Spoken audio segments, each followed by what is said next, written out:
Okay, we're 1 minute past half past, so I think we should get going. Welcome everyone to our ACDC coaching webinar. I'm Caitlin Ziegler, a director at GRIST, and my co-host today is Kate Golby, one of our senior behavioural analysts. So at GRIST, we develop and use micro-behavioural conversation frameworks like the ACDC coaching framework that we'll be looking at today to help leaders pinpoint what they could do differently and get insights in how they could achieve better outcomes from their conversations. So let's dive in. Now, over the past 5 webinars, we've taken a really in-depth look at the 20 micro-behaviours that make up the 4 phases of our ACDC Tactical Leadership model. Now, for all of you using our GIST platform, you'll be really familiar with these phases and micro-behaviours. But if this is your first time joining us, fear not. ACDC is a really simple behavioural framework that gives structure to your leadership conversations while still allowing you to coach in your own style. So briefly, what you can see on screen are the 4 phases of ACDC: agenda, current state, desired state, commitment. And under each of these phases, we have 20 micro behaviours that really define the how that structure is delivered to your coachee. Now, micro behaviours are exactly what they sound like. They're really tiny little behaviours, things that you can see someone do or hear them say. They're observable, they're assessable, and they're in control of the individual, and they are predictive of outcome. Now, what I mean by that is ACDC has been designed to target the key 20 moments or micro behaviours that will drive change the most effectively with your coachee. Now, by getting to this micro level, we can really conduct accurate self-assessments of our coaching sessions and get really targeted about what's missing. But how do we use this knowledge to really improve the sessions themselves? How do we pinpoint those micro behaviours that we can use to tackle specific coaching problems? Now, over the next series of a few webinars, starting with today, we're going to be focusing on some common coaching problem points that you may have encountered and guide you through how to use ACDC to work with your team members or coachees to effectively and efficiently improve their performance. So today we're going to look at one of these problems through the lens of a master coach who we have as a guest. Before then, we dive into some of those specific micro behaviours that can help to mitigate it. We'll calibrate on a real coaching conversation, and there will also be time for questions at the end. So please pop any questions that you might have into the chat as we go, and we can get to those when we get to that stage. So Kate, over to you. What is the coaching problem that we are tackling today? Oh, thanks, Caitlin. So our coaching problem point for today is the I want to, but I can't team member. So this team member is enthusiastic and conscientious, but for some reason, their previous training has not really been effective in embedding a skill. So I'm sure many of you coaches out there have had this experience, had some experience, I guess, with a team member like this. And today we're going to have a bit of a chat and talk to our feature coach, Mimi, and hear her experiences and how that's shaped her coaching, and then look at the behaviours that we can use to tackle this issue. So yes, our special guest today, Mimi Wong. Mimi is a bit of a sales and leadership powerhouse. Her down-to-earth facilitation style really leads participants to connect with her instantly, and I can absolutely attest to that. Really paving the way for engaging, high-impact workshops for what she's really renowned for. Now, having run a consultancy following a really impressive sales leadership career, Mimi is now working as a coach and consultant for GRIST for us, and her experience has made her really well versed in the unique challenges facing today's sales organisations. So Mimi, welcome. Thank you for joining us. And how are you? Great. I'm really excited to be joining you and Kate today, Caitlin, to talk all things coaching. All things coaching. Wonderful to have you. And now thinking about this problem, the I want to, but I can't coachee, what in your mind is driving this problem? Look, it's generally, well, it's firstly great to hear that they want to. So it's definitely not a will issue. It's more of a skill issue. And Caitlin, I generally find it's one of 3 things, or possibly a few of 3 things. Firstly, it's they don't understand what the micro behaviour is that they need to do, the input to get the output, or how to demonstrate it. There is certainly a big difference between the what and the how. And then finally, the why. What is the intent? Why should they be doing it? How is it going to drive the result that they're looking for? Yeah, great. That's quite a lot there. So how, as a coach, do you uncover which one is the area for them that you need to highlight? Caitlin, this is where it's really crucial to have a really robust tactical coaching framework such as ACDC. With ACDC, the coach can use that framework to facilitate a conversation, to start to understand what is the desired outcome, which is why they're doing it. What is the desired behaviour, which is what behaviour they need to demonstrate to get that outcome, and joining the two together, understanding the link between one is the action and one is the result. And then finally, the skills practice, which is my favourite part of coaching. And also, not only does it help them understand how to do it, but to me, it's also a checkpoint for the coach to say, is this really a micro behaviour? I'd love to dive into that. What do you actually mean by that, Mimi? Well, Caitlin, I think a really good example, a problem that a lot of coaches have with their team members is time management or even adherence. Now, that's really broad and it's really vague. And if I ask you to skills practice time management, you just can't do it. So then as a coach, I go, well, how do I drill down? How do I make that observable? Because micro behaviours, we have two rules. You must be able to see it or you must be able to hear it. It must be observable. So let's drill down at what time management might look like or sound like. It might be setting an Outlook calendar reminder for your break times. It might be writing simply a post-it note and putting it on their monitor. They are starting to be micro behaviours, the input to drive better time management and adherence. Fantastic. I love that. And I love that you've mentioned skills practice, because skills practice is something we're going to look at today. I would love to hear an example of, let's maybe take a customer conversation and how you would help that skills practice work in a coaching session with your coachee. Now, Kate is standing by as my guinea pig for this. If I bring you in as the coachee and Mimi, you be the coach, give me an example of how you would work that through a session. Yeah, absolutely. So Kate, maybe if I give you a bit of context, let's say, for example, the result we're trying to achieve is a better customer satisfaction score, better NPS. And after some observations and coaching, we've been able to agree that a strong statement of assistance is something that would absolutely improve that customer experience. So Kate, can you give me an example of a strong statement of assistance? Yeah, I guess I'd say something like, sure, I'll have a look at that for you.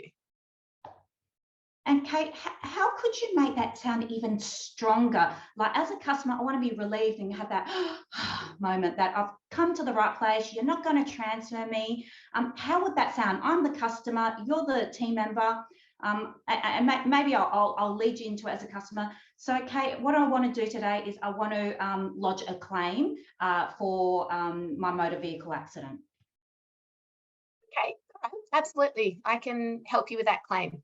Yeah, I can absolutely help you is a strong statement of assistance. That's fantastic. Really important to note, Caitlin and Kate, what the difference between a role play, being in the moment and what you would actually say versus the team member just saying, well, I would say X, Y, Z. We want them to, in this safe place, in this coaching environment, to actually use the words that they would in that customer conversation. A really good example that I saw years ago where it made a big difference is where the coach said, we know that some open questions would really be great discovery and get more information from the customer. And the coaches go, yeah, I'll just ask some more open questions. But the coach drilled down a bit further and said, what would they sound like? I'm the customer. And then the team member proceeded to ask some closed questions. Now that was, although they were wrong, it was great because in that moment, the coach could then correct them and coach them to what an open question actually sounded like. So that's why skills practice, for me, is absolutely mandatory in a coaching session. I love that. And you can hear the sort of power in doing that back and forth, that two-way role play. It's definitely embeds that behavior better, or just really forces you to think about how you do it in real life. I love that. Kate, as our analyst expert, a customer conversation, that's easy to demonstrate. Role play isn't always going to be applicable though. If we go back to Mimi's original example of time management and, setting things up in your calendar, I mean, how do you assess that as skills practice in that example, using the time management one, when you can't really role play it in the moment? Yeah, absolutely. And that's like, as analysts, they're the ones that we really see missing that practice component in their coaching sessions. And so what I'd suggest is really useful in those scenarios is bringing it to, I guess, a scenario-based practice. So rather than just practice being a conversation, it could be the coach just throwing different scenarios that the team member is likely to encounter that may affect, for example, time management, and then seeing how the team member adapts to that and steps through the process that they would do when they're out in the field. I love that, because it's just taking the learning then into the real life application. What are you going to do on the job after this? Mimi, I'd love to hear from you as a coach then. If you've managed to successfully do that skills practice, how do you make sure they're going to action it once they do get back out in the real world? Caitlin, this is where the commitment phase, that last phase of ACDC, cannot be missed. It's so important, but the power here is about the congruency of that goal. It's about setting the goal around the behaviour, not about the outcome. So in the example that we just did with Kate, the outcome we wanted was an improved customer experience, a higher NPS score, but that's not what we set the goal around. We set the goal around how many times can Kate use a strong statement of assistance, say in the next day. In the 8-hour shift, she might receive 20 calls. How many of those 20 calls can you practice that strong statement of assistance? For Kate as a coachee, she can walk out and go, I'm going to practice it 15 times out of the 20 calls I take. And that is 100% within her control. That's where she'll start to feel that it's achievable, because an NPS score, it's only something she can influence. But that strong statement of assistance is predictive of the outcome, which is that customer experience. So, and then as a coach, you must follow up. If you don't follow up, it means you're not finding it important. You have to lead by example. So it's only a 2-minute checkup. Kate, how did you go? What number did you get?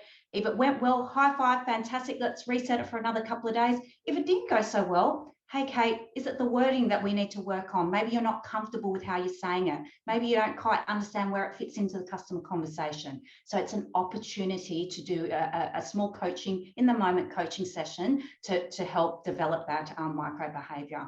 But goal setting, again, it's so crucial to making sure that Kate goes out and practices it.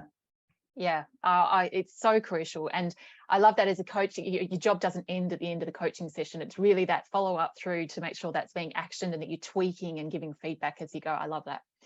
All right, Kate, well, I think we can probably all guess what behaviours we're focusing on today out of that discussion, but let's jump in and have a look at what ACDC behaviours will really help with that I want to, but I can't coachee. Absolutely. And thank you so much for that, guys. And Mimi, it was so great to hear this from, your hands-on experience as a coach. That it was really great insight. I'm going to share my screen again. All right. So yes, I'm sure you're all guessed what behaviours we're going to focus on. So let's just have a look at those 4 micro behaviours from the ACDC model that will really help you kickstart your drive to improve that coachee that really, they have the want, they just don't know where to start. So let's begin with our desired behaviour. So Mimi talked about the how, the what, and the why, and this would be the what. So team member knowing what to change is obviously a very crucial step into driving that improvement. We have that team member who wants to change, and that's important. In this case, our team member has that desire, but by not discussing, a desired behaviour, team members won't really know what they need to change and which behaviours they should be working on to get their desired outcome. We've established that skills practice is absolutely crucial here. So without that practice and that role play in the coaching session, team members just go out into the field unprepared for exhibiting this behaviour. So we're trying to encourage behaviour change, and when faced with a new task or learning a new behaviour, it's really difficult to go out without the actual, I guess, muscle memory of that practice really embeds in a team member. So by allowing a person to experiment at the behaviour and change through different phrasing or executions, it makes it much more powerful and more beneficial than being able to just, repeat what the coach is saying. Okay, now to hold that team member accountable and create a real, goal-setting framework to drive the improvement. So first, the coach and the team member need to set a single micro-behavioural goal. So in this case, it's going to be the desired behaviour that they've identified and practiced earlier. So something that can be revised and tweaked if it's not working. It's really important as part of a successful habit formation to try something, and if it's not working, revise it and don't get discouraged by setbacks. We want to get it right. And then we need to set our parameters. So without the quantity and the deadline that Mimi spoke about, it's really difficult to determine whether the goal was actually achieved. And, that sort of ambiguity can negatively affect the team members' confidence and motivation. And remember to make these quantities and these dates, these parameters, realistic and achievable, but don't make them too easy because that won't yield results. Okay, so now we've had our refresh of those 4 behaviours, the ACDC micro-behaviours, we're going to go into a bit of a skills practice ourselves. And that's going to take form of a little calibration. So I've got a little audio snippet here. And I want you to have a listen through this. That goes for about 4 minutes and covers off the desired state and the commitment phase. So what we're listening for specifically are just those 4 micro-behaviours. So grab a pen and paper and note down if you hear them, if you don't hear them. If you want to put a little bit of an example there to help you out, that's great. And then I'll check back in with you once we finish the recording. All right, so we have this focus of somehow getting more value add in there. And I'm pushing you here because I know that your knowledge of products and offers is very good. It's one of the best, actually. Oh, thank you. So now, since you have all that knowledge, we have to use it. So when we talk about adding value, what are we trying to achieve? What is that desired outcome? Well, for the customer, it's really getting them the best solution or solutions. It's really about tailoring for them so that they have the best experience possible. And for us, it's about building that customer loyalty. Absolutely. And showing them that we have everything that they need. So why go anywhere else? So how do we value add? What does that look like? I guess it's really just taking what we know about the customer and seeing whether their situation makes them suitable for, more options, I guess. Yeah, definitely. And where do you think that might come into your conversations? Well, I guess when I'm exploring their situation generally and clarifying what they do and don't need, I can do that beyond their initial inquiry. I can add some questions to see whether, to see what else might be suitable for them. Brilliant. Well, shall we give it a shot?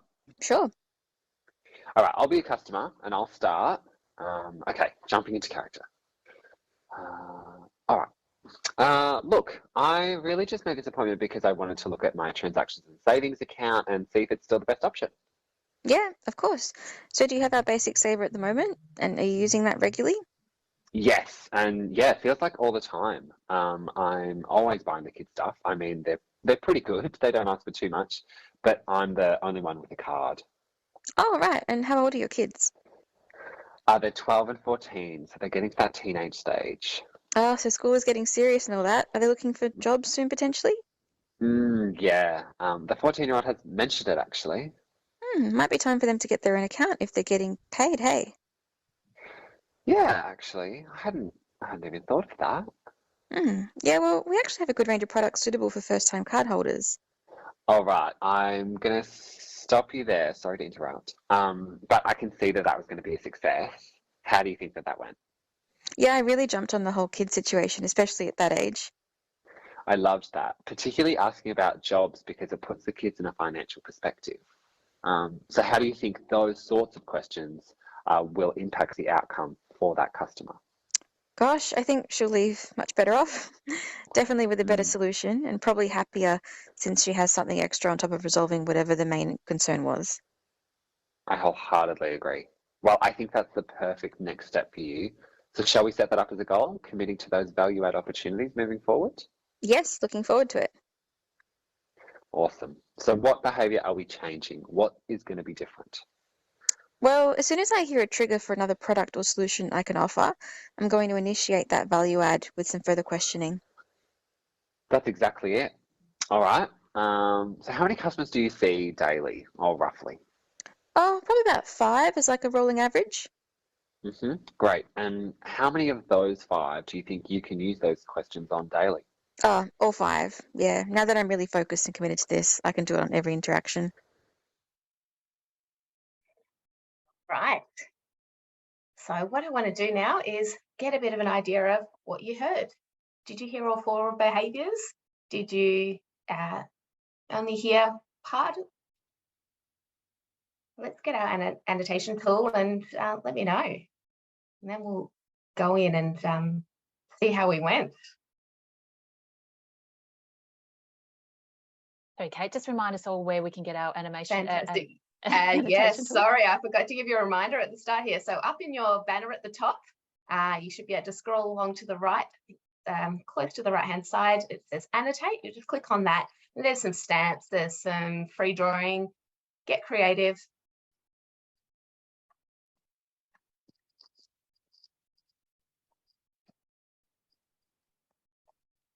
Okay, all right, so we're pretty confident we heard practice, yeah? Behavior people heard.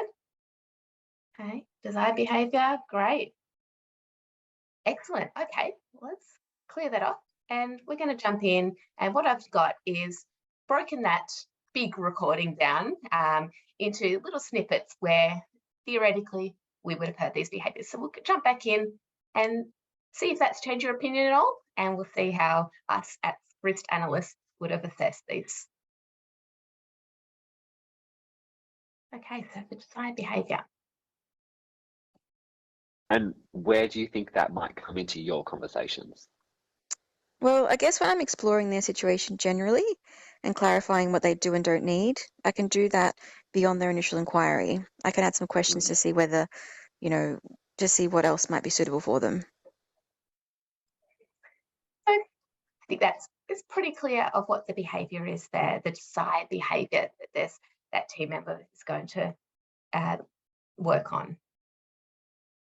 Okay, let's jump over to our practice and have a listen to how that sounded. Brilliant. Well, shall we give it a shot? Sure. All right, I'll be a customer and I'll start. Okay, jumping into character. All right. Look, I really just made this appointment because I wanted to look at my transactions and savings account and see if it's still the best option. Yeah, of course. So do you have our basic saver at the moment? And are you using that regularly? Yes, and yeah, it feels like all the time. I'm always buying the kids stuff. I mean, they're pretty good. They don't ask for too much, but I'm the only one with a card. Oh, right. And how old are your kids? They're 12 and 14, so they're getting to that teenage stage. Oh, so school is getting serious and all that. Are they looking for jobs soon, potentially? Yeah. The 14-year-old has mentioned it, actually. Might be time for them to get their own account if they're getting paid, hey? Yeah, actually, I hadn't even thought of that. Yeah, well, we actually have a good range of products suitable for first-time card holders. All right, I'm gonna stop you there. Sorry to interrupt. But I can see that was going to be a success. What do we think there? Sounded like a two-way role play to me. What do you think, Caitlin? Absolutely. I think that was a beautiful example of taking that desired behaviour into that two-way role play. She really sort of nailed that, getting extra questions in. Yeah, absolutely. And it was really great of the coach to sort of keep it going only as long as was required. There's no point sort of wasting time and doing that for 5-10 minutes. You really got a picture of that team member had understood and could demonstrate that behaviour. Yeah. All I can right. imagine in this scenario particularly, you may have to repeat that a couple of times if they didn't quite get it the first time, Mimi. Would that be fair to say? Yeah, absolutely, Caitlin. And I have to say, I particularly love the way this coach said, jumping into character. I think that's a really great example of different ways to facilitate a role play. Our frameworks are there so that you can absolutely inject your personality into it. And yeah, when he said that, I'm like, oh, that's a really good way. I might borrow that next time for myself. Yeah, And it's really interesting because you sort of said, Mimi, you said that, you know, practice and skills practice was your favorite part of the session, but for so many coaches and team members, it's absolutely not their favorite part. So any way that they can lighten the mood before that is really beneficial, I think. Yeah, I try and avoid the words skills practice and role play. Just how does that sound? Let's jump into character. I'm the customer, you're you, let's do it. So I think, yeah, if we can avoid the words that kind of people shield away from, then it makes me a bit more comfortable. Yeah, absolutely. And it's much better to make mistakes in front of your coach than in front of customers, where it becomes a little bit more excruciatingly embarrassing. So, yeah. All right, let's jump into our commitment phase then. We're going to listen to the full goal setting phase, or the beginning of it anyway, and listen out for those 3 behaviours: the behaviour, the micro behaviour, quantity and date in this little snippet here. So what behaviour are we changing? What is going to be different? Well, as soon as I hear a trigger for another product or solution I can offer, I'm going to initiate that value add with some further questioning. That's exactly it. All right. So how many customers do you see daily, or roughly? Oh, probably about 5 as like a rolling average. Great. And how many of those 5 do you think you can use those questions on daily? Oh, all 5. Yeah. Now that I'm really focused and committed to this, I can do it on every interaction. So I might throw to you, Mimi. What do you think about that? Did we tick off all 3 there? Or? Oops, sorry, Kate, you dropped out on me. Oh, sorry, no worries. So I think we're pretty clear there that we've got the behaviour. Absolutely, yeah. And so what do you think about quantity and date? Are we satisfied those 2, that the team members going into that goal setting, or into their practice, knowing exactly the parameters of their goal? Yeah, so that definitely was the behaviour. Just to point out in regards to the behaviour, it was very specific when we got to the goal setting stage. But if we went back to the desired behaviour, I have to say, if I wanted to get that coaching from good to great, I actually heard the behaviour, there was actually 2 behaviours. There was exploring the triggers, and then there was also clarifying. So to me, they're actually 2 separate behaviours. And it's important as coaches that we are able to pick that up and then narrow down to the one first. And to me, logically, doing the discovery questions is first, and then clarifying is second. And I would separate them out, coach to the first one, set the goal around the first one. If they do that really well and they aren't clarifying at the end, then that's the next micro behavior that I would be coaching on. But then when we did get to the behavior in the commitment stage, then she did, and I noted it down, she said the behavior is further questioning from triggers. So then it was just narrowed down to the 1 behavior. But I think the coach had the opportunity prior to the skills practice just to clarify just down to 1. It's sometimes tempting to be greedy and can have 2 or 3 micro behaviors in there. But we certainly know at GRIS that it's excellence by degrees, just small bite-sized chunks at a time, and then we start building on that. It's a much easier way for our team members to learn and to get new habits. Did I miss it? There wasn't a date there, was there? No. So yeah, they sort of said, you know, a quantity of 5 daily, but when's that end date for the goals? Yeah, is that just forever now? So yeah, setting that end date where at least they're going to have another check-in and see how they've gone with the goal is so important to just give a little, I guess, light or a little flag for the team member to head towards. Yeah. And also with that date, I always get the question, can I set the date for the next coaching session, which might be in 2 weeks or 4 weeks time? Absolutely not, because we want them to go out and practice straight away. We want them to strike while the iron's hot. So even if it's a new micro behavior that they're practicing, make it really short time frame. Make it 1 to 2 days, and then it doesn't mean you do a whole other coaching session. It's just a follow up from there. If it's going well, then you can reset it for a week. But please don't set a goal for 2 to 4 weeks time, because then we lose the opportunity to coach them if they're not doing so well with it. Absolutely, yeah. 2 weeks of doing it incorrectly is going to cause more damage than it would have helped. Yeah, absolutely. And I'll just touch on sort of what you mentioned there, Mimi, with the the discussion of that desired behaviour, and they sort of had 2 in there, and those points that you mentioned could have made that a great session. Remembering that these recordings are actual conversations that we've heard and they've just been re-recorded. So you're always going to get that, I guess, a spread on, what is a just yes, right through to a best practice. And we really like providing these examples that aren't perfect to give you, I guess, a bit of insight into how a pretty good session can sound, as opposed to just giving best practice each time. Fantastic. Thanks, Kate. And thank you, Mimi, for all that insight and through the calibration. I hope you got something out of that and just really hearing what those behaviours really sound like in a real life scenario, as Kate said, a real life coaching session. I'd love to just touch on now just why this works. So we know that we've touched on all these little behaviours. We've talked a bit about how they can really drive a better outcome, but why do they work? So that setting the small achievable behavioural goals, it really helps us to make that tangible progress towards bigger goals. And Kate, I have a bit of a quote here. This is a source from a study that was done a little while back, but really that goal participation, that setting the goal, you get more motivated to look at other things, other desired behaviours you could do differently to work towards that goal when you achieve something. So you achieve something, feel good, and then look at the other things you could do differently.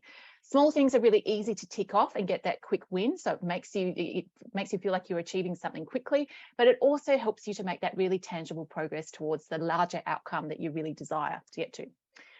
The second one that I would say about why this works is that practice component. And when we talk about practice, that deliberate practice is the real key. And I've got a quote here from James Clear, who you probably would know if you're in the coaching space and habit formation space. He's very, very keen on deliberate practice. As a coach, as Mimi said, this means not only facilitating that role play or the practice within the coaching session itself, or that scenario-based planning, but it's after you're equipping your coachee with the confidence that they can actually do what they need to do to meet their goal, it's then the follow-up and the feedback. As Mimi said, that sort of shorter and as soon as you can to give them that feedback early so they know they're on the right track. So as Kate said, they're not practicing the wrong thing for weeks at a time before they get any feedback. Deliberate practice and then tweaking that behaviour as you go and assessing its impact is really part of that process. So that's why it works so well. And then number 3 we've got here is success breeds more success. And if we look into what actually happens in your brain when you look at goal setting and achieving goals, you do get a hit of dopamine, that good stuff. You get a hit of dopamine. It was a study that was done not that long ago. You get a hit of dopamine by both setting and achieving the goal. So they can both trigger a dopamine response from our brain, which means that we really feel good when we do those things. And when you feel good about something, you're more likely to do it again. So I just want you to imagine for a second that as a coach, you've helped your coachee set the goal, you've practiced it, you've given them feedback through the week on how they're going with it. And then in your next session, your coachee comes in really beaming. They've completed their goal, it's made a difference to their larger outcomes, and they're feeling pretty good. How likely do you think it is that you'll get their buy-in to setting a new goal or going into practicing something different now? It's pretty likely, right, that you're going to get that buy-in straight away. They can see that this works. So you can see that this can really turn your day-to-day coaching from a chore into a real joy and something that your coachees really genuinely look forward to when you get into this momentum or this cycle of little things and achieving those things and then moving on to the next one. Now, that's what I have here for the why does it work? Now, I'm very keen to get to questions. Now, we did have a question sent through to us, but before I get to that, Kate, do we have anything else in the chat there to address? Let's have a look. No, everyone's very quiet today. Very quiet. Well, luckily, we did have a very forward-thinking participant email through a question earlier. Kate, I'll leave it to you to bring that up. Fantastic. All right. And I'll put this one to you, Caitlin, and then hopefully we can get Mimi's expert opinions as well. So the question that came through was, with the increased adoption of automated interaction assessment and CX insights, how do organisations take big data and integrate small bite approach? Oh, that's a great question there. And I think anyone on this call will be familiar with this. We are just swimming in a sea of big data and customer experience and employee experience, all these insights that we get flooded with every week. And I think as leaders, it's really difficult then. You go, wow, I've got this big thing, this big stuff that's coming at me. How do I break it down to those small bites? I think what's key here to remember is that aggregation of marginal gains, as Mimi kind of mentioned before, when you're looking at those big trends, that gives you a really nice common focus, that common goal that you can really put up as this is the why we're doing it. This is the larger outcome that we want to achieve. But in order to really action that, it's about then breaking it down to, well, what are the smaller little things that are going to aggregate up into, meeting that larger demand or that larger trend that we can see across our organization. And I think this is where the little things get quite powerful, because you can imagine that to achieve that outcome, it might be a little bit different for everyone as well. And by breaking it down to small bites or little things that you could do along the way, it means you can actually tailor some of that development opportunity or some of the things that could be done differently. You can tailor it to the individual. So as a coach, it means you can really start tailoring your coaching to, we know we're all aiming for this common goal, but everyone's going to do it a little bit differently to get there. We're all going to contribute in our own way with a little thing that we can improve that then is going to add up to that bigger thing. Now, Mimi, I was talking to you about this question before, and I know you had a beautiful insight of a tool that you use to kind of get there, how do I go from the big to the little? Can you talk us through a little bit about that? Yeah, absolutely, Caitlin. It's funny when you first sent me this question, when I saw those words, big data, all I could see was lots of charts and lots of numbers. And I think this is where tactical coaching really makes that complex stuff simple, but then that simple stuff has to be compelling. As you mentioned, Caitlin, when I saw this, I was thinking, yeah, we have to drill down on what the problem is, and we have to almost unpeel those layers to find out what is the root cause. And a really good way is the 5 whys. It was actually developed by Sakichi Toyoda from Toyota Industries back in the 1930s. And it's a really super simple activity where you just, like an inquisitive toddler, just keep asking why.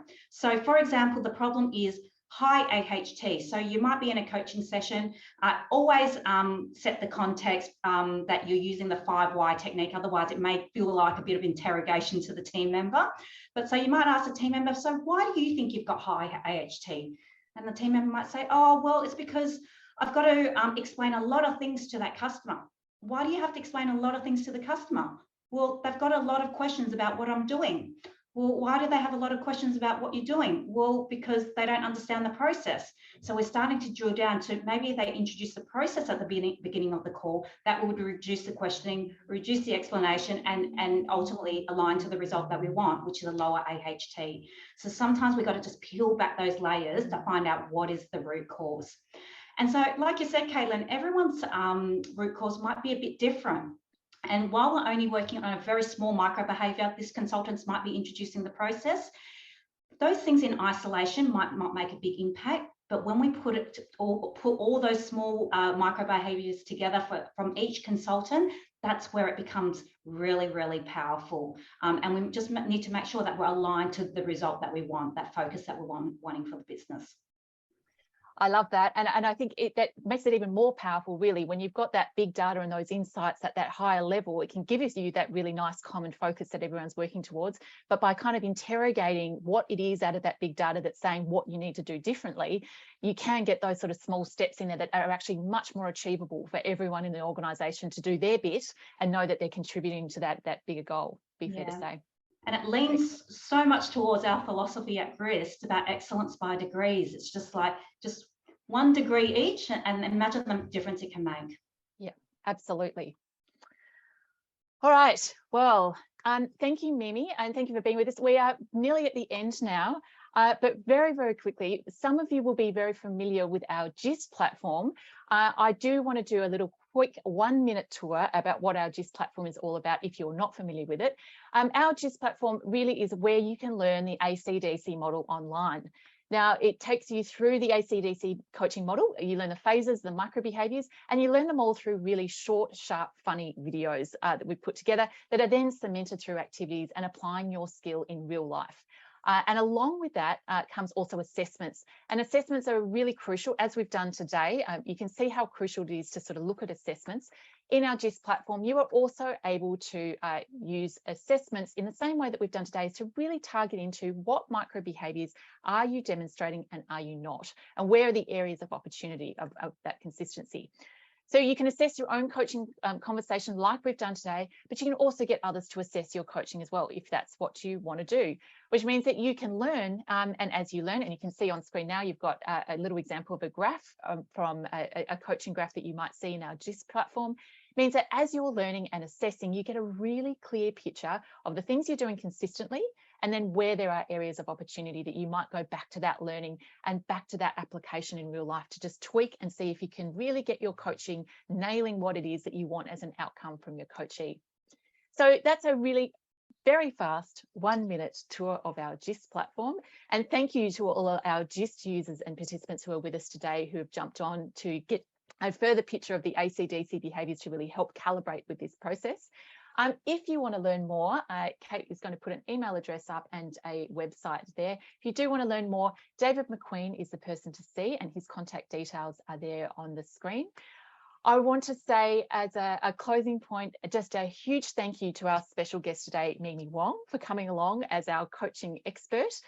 Fantastic to have you, Mimi, and some really terrific insights in looking at that I want to, but I can't, that moving that skill when it's not there, that coachee along to really get that performance out of them. Some terrific insights. And I also want to thank Kate Golby, our resident expert, our senior behavioural analyst, who has really led us through that calibration so we can really understand what those coaching behaviours look like and sound like as a group, to know that our coaching is on the right track. And lastly, thank you to all of you for coming along today. By all means, reach out to any one of us on LinkedIn or email if you like, but also contact David if you want to learn more about the GIST. We will see you next time. We will put up the date for the next ACDC webinar in the coming weeks, and we will be diving more into these coaching problems as we go. So each week, each webinar will be exploring a different coaching problem with a different expert coach to help us on that path. So thank you again, and we'll see you next time.